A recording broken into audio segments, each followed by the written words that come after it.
125 साल के ओलंपिक इतिहास में पीवी सिंधु पहली भारतीय महिला ऐसी खिलाड़ी बन गई हैं जिन्होंने दो लगातार ओलंपिक खेलों में पदक जीता है। और ये कोई छोटी बात नहीं है। आप 125 सालों के इतिहास में अगर कोई खिलाड़ी 2 बार ये लगातार कारनामा करता है तो ये जाहिर तौर पे समझा जा सकता है। सिंधु से पहले सिर्फ ये कारनामा पुरुषों में निजी इवेंट की मैं बात कर रहा हूं, जिसमें सुशील कुमार ने जीता था। 2008 में उन्होंने ब्रॉन्ज जीता, फिर 2012 में लंदन ओलंपिक्स में उन्होंने सिल्वर मेडल जीता।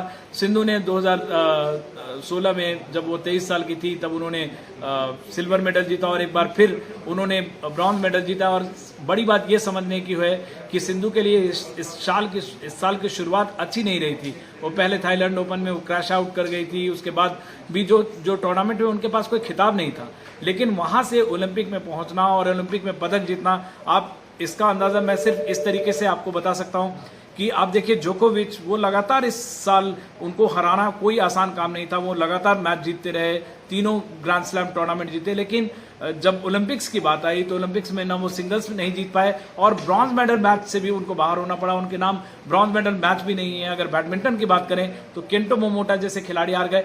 मैं सिर्फ ओलंपिक का जो परिदृश्य होता है, जो बड़ा जो मेगा फील्ड होता है, जो इतना बड़ा स्टेज होता है, वहां परफॉर्म करने में कितना बड़ा दबाव होता है। और किसी भी भारतीय खिलाड़ी के लिए, दुनिया के किसी भी दूसरे देश के खिलाड़ियों के अलावा, अगर चाइना के अलावा देखें, पॉपुलेशन का जो प्रेशर है, 130 करोड़ खिलाड़ियों का दबाव, जो उम्मीदों का जो दबाव होता है, वो बहुत बड़ा दबाव होता है। उनके पिताजी पीवी रमन्ना और उनकी माता जिससे जब हमारी बातचीत हो रही थी तो ये साफ चीज पता चला कि वो उनको भी, जब ताइजू से वो एक दिन पहले मैच हारी हैं तो उनके लिए वो दबाव में थी और उनके पिताजी को एक मेंटल जो एक एजुकेशन देना पड़ा। आप इस जो दौर चल रहा है उसमें मेंटल इलनेस एक बड़ी बीमारी के तौर पे उभर कर रही, बहुत बड़ी माफ कीजिएगा बीमारी नहीं, लेकिन एक ऐसा दबाव के तौर पे उभर के आई है जिसको एड्रेस करने की जरूरत है। आप साइमन बाइस जैसी खिलाड़ी जो top class world class gymnast हैं और जिनका मेडल लगभग श्योर माना जा रहा था, वो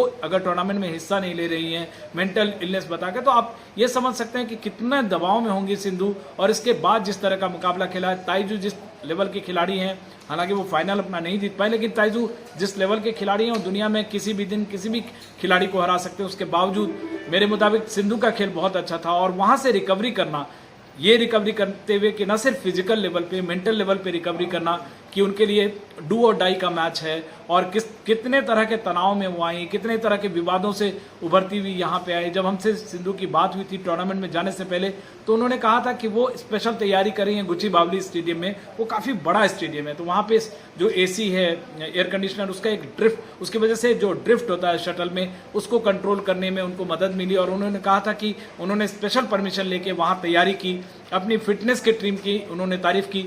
हम जब कोई खिलाड़ी जीतता है तो उसको हम कहते हैं कि वो उस खिलाड़ी ने इंडिविजुअल पदक हासिल किया, ये निजी पदक के तौर पे हम देखते हैं, लेकिन इसके पीछे एक पूरा सपोर्ट स्टाफ होता है। उस सपोर्ट स्टाफ के जरिए ही आप ये मेडल हासिल कर सकते हैं। और जब आपकी टीम बहुत मजबूत होती है तभी ये जीत हासिल कर सकते हैं। उनके मदर फादर भी एक तरह से नर्वस जरूर नजर आए, लेकिन ये कहा कि उन्होंने अपने बच्चे को हौसला बढ़ाने की कोशिश की, उन्हें बताया। और सिंधु पूरे टूर्नामेंट में उनका भी एक, जो कहते हैं कि साल की शुरुआत बेशक उनकी बहुत अच्छी नहीं रही थी, लेकिन वो इसको एक्सेप्ट करती रही। और सिंधु को हम बहुत, जब जूनियर लेवल की थी तब से खेलते हुए हम उन्हें देख रहे हैं और मेरी बातचीत होती रही है उनसे। और ये अभी कह सकते हैं कि उनकी जो गेम है उसमें मैच्योरिटी आई। बल्कि मैं ये भी कहना चाहूँगा कि जो उनका स्ट्रोक्स है, वो बेशक रियो में उनको सिल्वर मिला, लेकिन अब वो कहीं ज़्यादा मैच्योर्ड खिलाड़ी हैं, दूसरे खिलाड़ी को समझती हैं, पॉइंट्स के लिए रश नहीं करती हैं, पॉइंट सेट करती हैं। आपने कई बार देखा 2-3 जो अनफोर्स्ड एरर हैं उसकी वजह से पहले गेम में सिंधु ने कई पॉइंट जरूर गंवा दिए, लेकिन चाइनीज खिलाड़ी जो लेफ्टी हैं और ही विंग जाओ को लेकर पूरी दुनिया डरी हुई थी कि पता नहीं वो 2 साल से मैच नहीं खेली हैं, किस हथियार के साथ वहां आएंगी, उनको इवेल्युएट करना और उनके लिए हर पॉइंट को सेट करना और किल के लिए जाना, ये बहुत बड़ी बात है। और सिंधु के लिए ये जरूर बात है कि जो 2 गेम में उन्होंने निकाला, ये बहुत उनके लिए एक फायदायक रहा, क्योंकि अगर तीसरे गेम में जाता तो फिर स्टैमिना और एंड्योरेंस का खेल ज़्यादा भी हो जाता है। लेकिन फिलहाल जो सिंधु ने कामयाबी की है उससे भारतीय फैंस के लिए, हर एक स्पोर्ट्स फैंस के लिए जश्न मनाने का वक्त है। प्रधानमंत्री, राष्ट्रपति, खेल मंत्री और दुनिया भर के लोग बैडमिंटन सर्किट में इसको बहुत बड़ी जीत मान रहे हैं। किसी भी खिलाड़ी के लिए अगर 2 ओलंपिक्स में पदक जीतता है, इसका मतलब है 8 से 10 साल लगातार उसका फॉर्म में रहना, उस फॉर्म को, पीक को ओलंपिक के टाइम में लाना, ये अपने आप में बहुत बड़ी कामयाबी है। और मुझे लगता है कि भारत ने रियो का आंकड़ा पार कर लिया है। 2 मेडल जीते थे हमने रियो में, सिंधु की बदौलत हम तीसरे मेडल पे आ गए हैं और बहुत सब कुछ ठीक रहा तो शायद हम लंदन के आसपास या लंदन की बराबरी हम ज़रूर कर लें। बहुत अच्छी किस्मत रही तो हम लंदन से भी आगे जा सकते हैं। दिल्ली से विमल मोहन, NDTV इंडिया।